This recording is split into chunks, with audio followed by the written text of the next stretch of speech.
본문은 히스기야 왕의 제사와 예배의 회복에 대한 말씀입니다. 성전이 정화된 후에 히스기야 왕은 성전을 재봉헌하는 제사를 드립니다.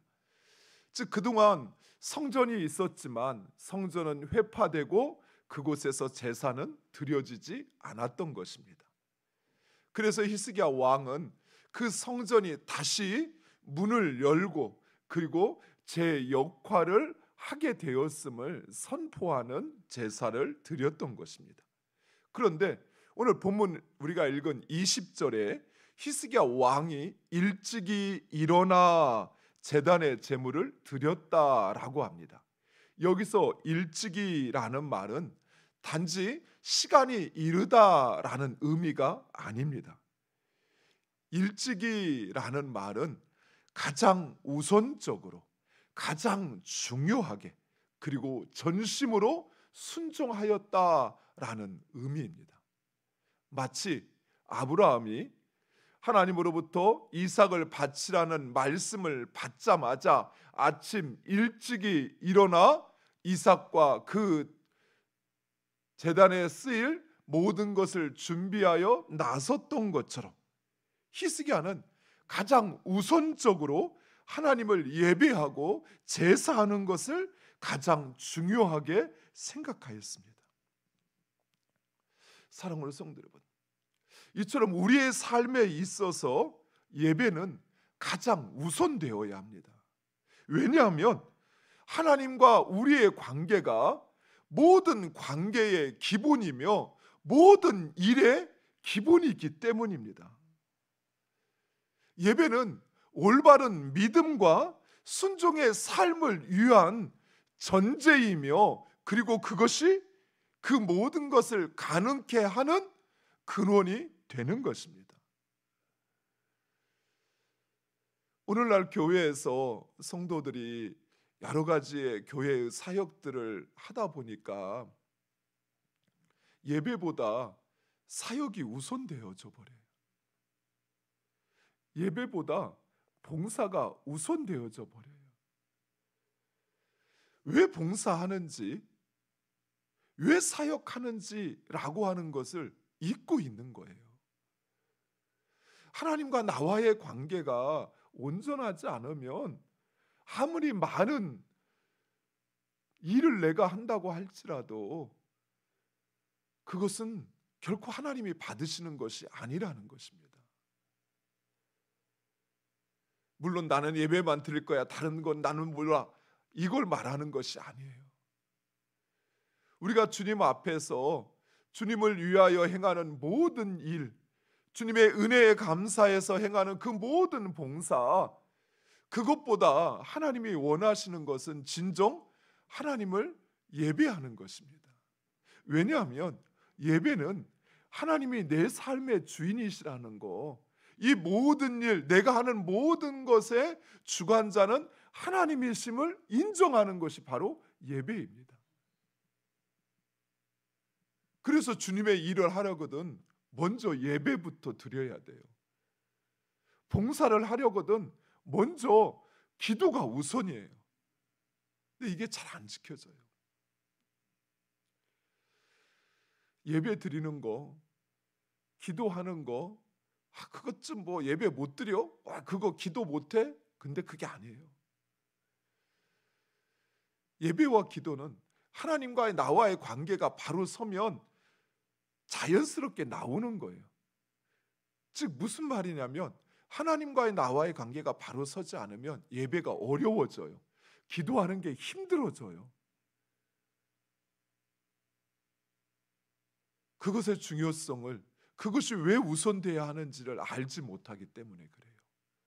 나도 모르게 손이 먼저 움직이고 나도 모르게 발이 먼저 사람을 찾아가고 일을 찾아가고 있는 거예요. 사랑하는 성도 여러분, 이거 바로 잡으셔야 돼요. 우리에게, 우리의 삶에 있어서, 우리의 신앙에 있어서 예배, 기도하는 것은 그 어떤 것보다도 우선되고 그리고 가장 중요하다는 사실입니다. 히스기야는 성전에서 드리는 속죄 제물로 수송아지 7마리, 순양 7마리, 어린 양 7마리, 숫염소 7마리를 드렸습니다. 7마리밖에 없어서 7마리만 드렸을까요? 근데 그 뒤에 백성들이 자원하여 드린 예물을 보면 그렇지는 않은 것 같아요. 즉 히스기야는 의도적으로 완전 수인 7이라는 숫자를 통해서 하나님을 향한 온전한 헌신을 다짐하고 있는 것입니다. 즉 하나님, 이 7마리를 드리는 것이 아니라 우리의 전부를 하나님께 드린다라고 하는 그 의미로 예물을 드린다라는 것이. 그리고 히스기야는 이 모든 제물을 속죄 제물로 드렸다라고 이야기합니다. 즉 히스기야 왕은 온 이스라엘 백성들이 하나님을 버리고 하나님의 말씀에 불순종하여 우상을 숭배하고 온갖 악행같을 행했던 것을, 그 모든 죄를 대속하여 주시기를 구하며 자신들을 하나님께 온전한 제물로 드리고 있다는 사실입니다. 속죄 제물을 드릴 때의 특성은 그냥 제물을 드리는 것이 아니라 제물 위에 안수를 하죠. 성도들이 제물 위에 안수를 하면 제사장이 그 제물을 잡아 피를 제단에 뿌리고 그리고 가죽을 벗기고 그 각을 떠서 제물로 드리는 것입니다. 즉 히스기야는 그의 통치를 속죄로 시작하고 있다는 사실입니다. 즉 죄를 속함으로 하나님과의 관계가 회복되어지고 그리고 그 위에 모든 일이 가능해진다는 사실입니다. 사랑하는 성도 여러분, 우리의 시작은 항상 속죄, 회개로부터 시작돼야 합니다. 하나님은 흠 있는 제물을 받지 않으셔요. 하나님은 정결하지 않은 것을 결코 받지 않으셔요. 사람들 앞에서 내가 거룩한 척 하는 거 아무 소용없어요.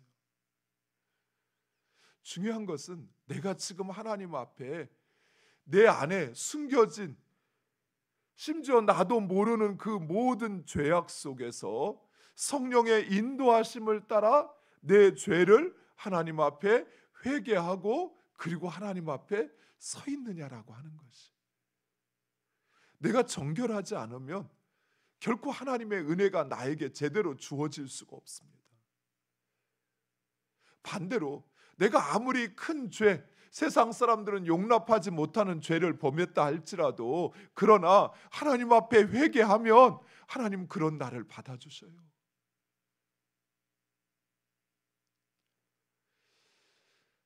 이런 예화가 있죠. 두 여인이 와서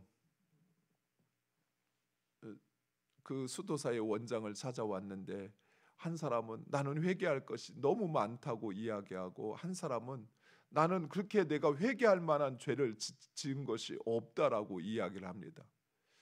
그러니까 이 수도 원장이 두 사람한테 하는 이야기가 저 자갈밭에 가서 네 죄에 해당하는 만큼 그 자갈을, 큰 죄를 지었으면 큰 돌을 가지고 오고 작은 죄를 지었으면 작은 자갈을 가져오라고 합니다.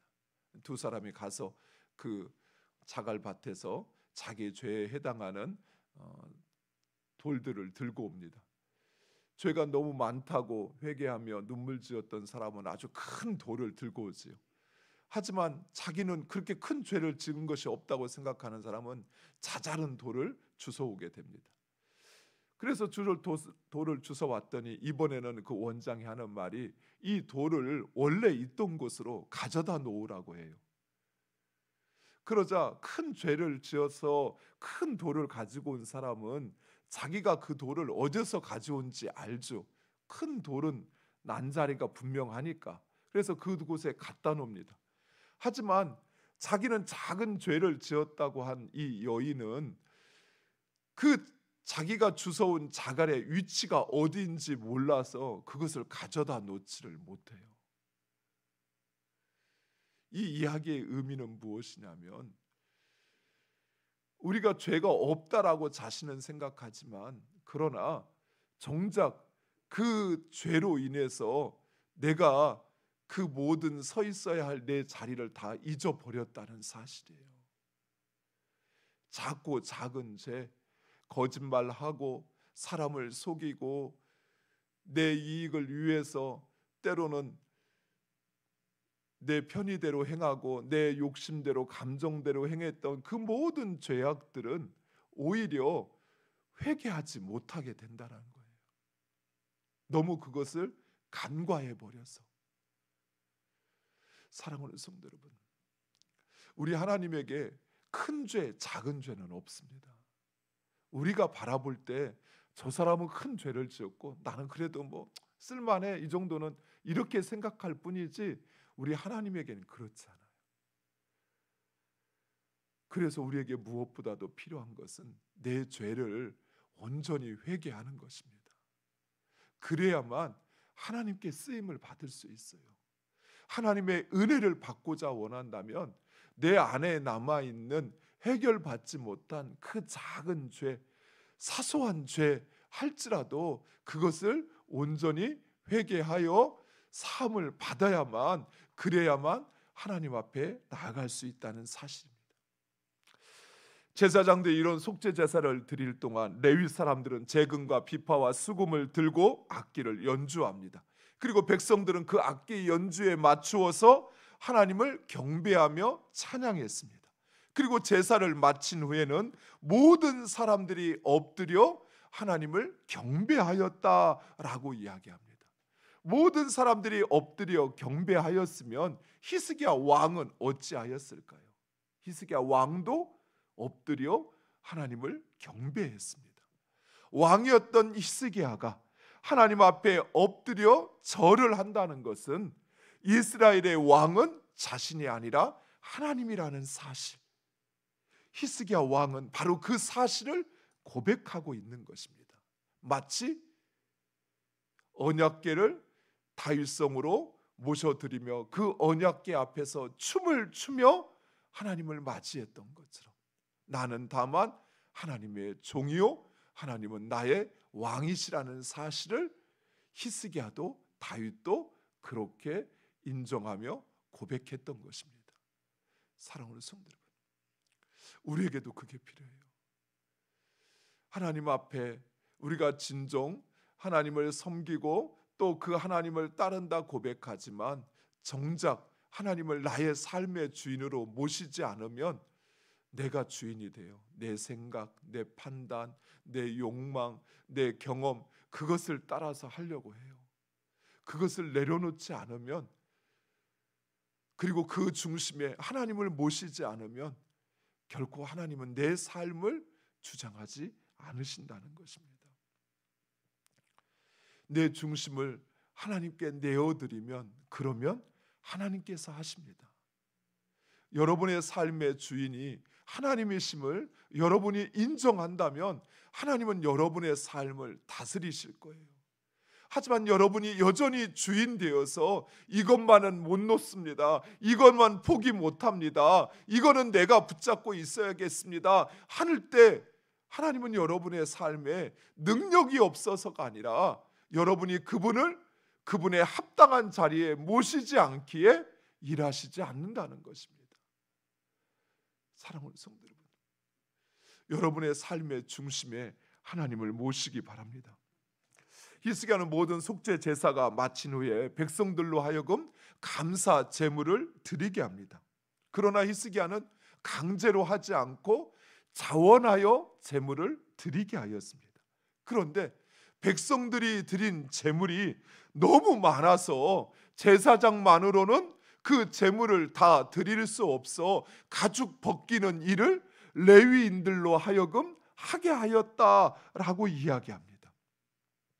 근데 여러분, 바로 이전에 어떤 일이 있었습니까? 아하스 왕 시절에 북이스라엘이 이 남유다를 공격하여서 그래서 12만 명을 죽이고 그리고 20만 명을 포로로 끌고 가는 일들이 벌어졌습니다.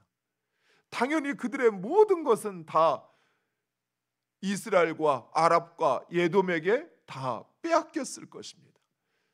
실제로 이스라엘 백성들의 삶은 그렇게 넉넉하지 않았습니다. 피폐하였습니다. 전쟁을 여러 번 겪으면서 그들의 모든 삶의 터전은 다 황폐화되어 버렸습니다. 그럼에도 불구하고 이처럼 많은 재물을 자원하며 드릴 수 있었던 것은 그들이 부유해서가 아니었다라는 것이. 그들은 지금 어쩌면 자신이 가진 전부를 하나님께 드리고 있는 것입니다. 왜요? 하나님 은혜 없이는 살 수 없다는 사실을 그들이 인정하고 고백하기 때문입니다. 그 은혜를 간구하며 자신의 전부를 드리고 있는 거예요. 마치 두렙돈을 드리는 여인처럼. 재물이 많았느냐, 얼마나 재물이 좋았느냐라고 하는 것이 중요한 것이 아니라 지금 그들은 하나님께 자신의 전부를 드리고 있는 것입니다. 왜요? 하나님과 나와의 관계가 가장 중요하다는 사실을, 가장 우선하다는 사실을 그들은 인정했기 때문입니다. 무엇보다도 히스기야와 이스라엘 백성들은 하나님께서 그들의 삶의 주인 되심을 확신하며 하나님께서 그들을 책임져 주실 것을 믿었던 것입니다. 그리고 하나님은 실제로 그렇게 하였습니다. 오늘 우리가 읽은 마지막 36절 말씀, 우리가 다시 한번 36절을 보고 함께 읽겠습니다. 이 일이 갑자기 되었으나 히스기야가 백성과 더불어 기뻐하였더라. 아멘. 그렇습니다. 하나님을 신뢰하는 자만이 하나님께 충성할 수 있고 하나님께 충성하는 자를 하나님은 책임져 주십니다. 사랑하는 성도 여러분, 오늘도 우리가 전심으로 정말 하나님을 예배하고 또 그 하나님을 구하고 그리고 그 하나님의 뜻 가운데 살기를 원하는 여러분 되시기를 간절히 축원드립니다. 그리하면 하나님이 우리를 책임져 주십니다. 일찍이 하나님을 제사하였던 히스기야와 그 백성들, 하나님은 그들을 위하여 모든 것을 예비하셨습니다. 이처럼 오늘도 그 하나님을 가장 중요하게, 가장 우선적으로 그 하나님께 전심으로 충성하는 우리가 되기를 간절히 축원드립니다. 기도하겠습니다. 아버지